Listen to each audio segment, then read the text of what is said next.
恭喜晒 Derek 咁啊，憑住至尊貴寶可以話真係馬如其名啦，贏出喺香港嘅第500 win 啦。呢500 win 嚟講對你嘅意義又係點樣咧？咁當然好開心啦，咁亦都好榮幸得到咁多馬主同馬師嘅支持啦，一路以嚟，咁令到我可以實現到500 win。咁希望嚟緊 keep 住進步，亦都可以表現穩定啲，希望可以繼續贏落去咯。呢500 win 嚟講，其實你覺得最難度最大或者最感受最深嘅地方又喺邊度咧？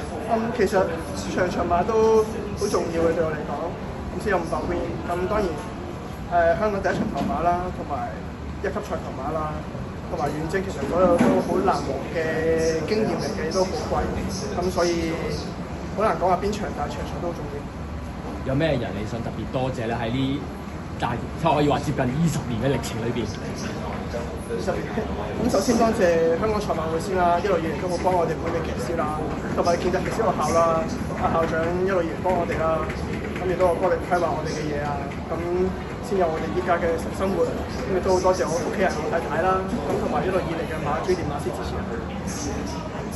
經歷過可以話係呢500 win裏邊，其實都有好多即係高高低低、起起跌跌啦。其實你點樣去 motivate 自己 keep 住一個即係好正向嘅心態，或者一個好熱衷、好事投入嘅心態去跑馬？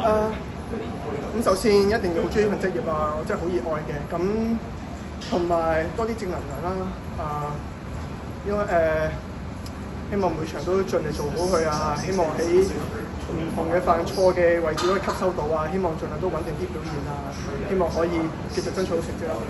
講翻呢場頭馬至尊貴寶，其實佢同上季尾嘅走勢都好，贏馬走勢其實幾乎一樣喎。係啊，因為隻歐洲馬本身都係3歲，都好後生，咁佢都用咗少少嘅時間先適應香港水土，咁連馬師同馬房都照顧得佢隻馬好好啊，keep 住進步，感覺上將來1,200啊、1,400啊，佢都要做到。